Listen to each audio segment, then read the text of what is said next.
Coba deh bayangin, sebuah raksasa energi yang kita kenal karena batu baranya tiba-tiba muncul dengan wajah baru yang serba hijau. Mereka janjiin masa depan yang bersih, yang berkelanjutan. Tapi pertanyaannya, apa kita bisa langsung percaya gitu aja? Nah, kenalan dulu nih sama Alam Tree Resources. Lihat deh, situs web mereka tuh udah kayak galeri seni energi terbarukan. Ada panel surya yang berkilauan, turbin angin yang megah, slogannya juga keren banget, memanfaatkan ekosistem hijau. Mereka benar-benar ngejual mimpi soal masa depan yang bersih. Dan disinilah pertanyaan kuncinya muncul.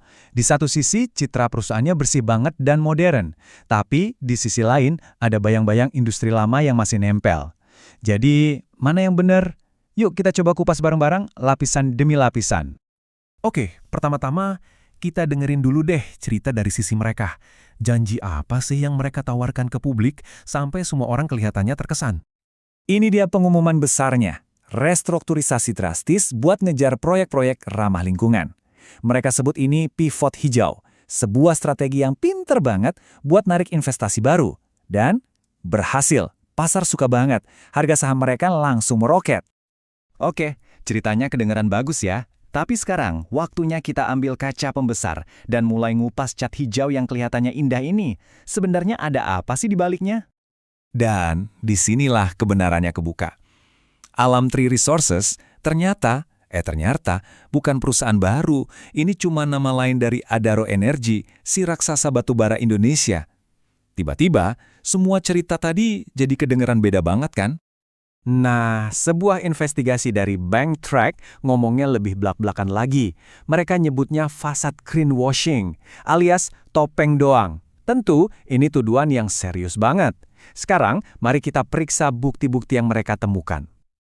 Oke, buat ngerti apa yang sebenarnya terjadi, kita harus ikutin jejak uang dan kepemilikannya. Siapa sih yang sebenarnya masih megang kendali di balik semua manuver korporat ini? Mereka kan gembar-gembar tuh, katanya udah ngejual hampir semua saham di bisnis batubara mereka. Tapi, coba lihat angka ini. Mereka ternyata masih megang langsung lebih dari 15% saham loh. Ini bukan angka kecil buat perusahaan yang katanya udah hijrah. Eits, tapi tunggu dulu. Ini bagian paling cerdiknya. Siapa yang beli sebagian besar sisa sahamnya? Ternyata sebuah perusahaan swasta yang dikendalikan oleh para pendiri Alam Tree sendiri. Lah, jadi intinya mereka jual ke diri mereka sendiri kan? Jadi, artinya apa nih semua? Ya kayak yang kita lihat, namanya boleh ganti, tapi dalangnya ya itu-itu lagi. Kepemilikan mungkin diputar-putar, tapi kendali yang sebenarnya nggak pernah pindah tangan. Cukup soal struktur perusahaan yang rumit. Sekarang, yuk kita lihat ke lapangan. Apakah tindakan mereka sejalan dengan citra hijau yang mereka bangun? Nah, inilah dualitas Alam Tree dalam satu layar. Di brosur mereka nunjukin visi hijau, tapi di dunia nyata, tumpukan batu bara masih segunung. Gambar kan nggak pernah bohong ya. Tabel ini benar-benar ngerangkum semuanya. Coba kita lihat klaim mereka. Taman Industri Hijau. Kenyataannya, sebuah smelter raksasa yang energinya datang dari pembangkit listrik tenaga batu bara baru. Ironis banget kan? Mereka bangun industri baru pakai bahan bakar dari masa lalu. Dan seolah-olah itu belum cukup, ternyata mereka bukan cuma nahan bisnis batubara lama. Mereka malah nambah taruhan di jenis batubara lain.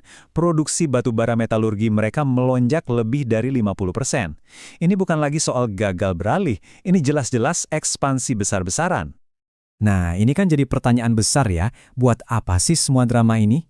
Kenapa repot-repot ganti nama, pasang citra hijau? Jawabannya seperti biasa, soal duit dan kondisi pasar. Pasar batubara itu lagi lesu banget. Untuk pertama kalinya dalam 5 tahun, produksi diperkirakan turun. Kenapa? Pembeli utama kayak Tiongkok dan India mulai ngerem permintaan. Buat perusahaan batubara, ini lampu kuning.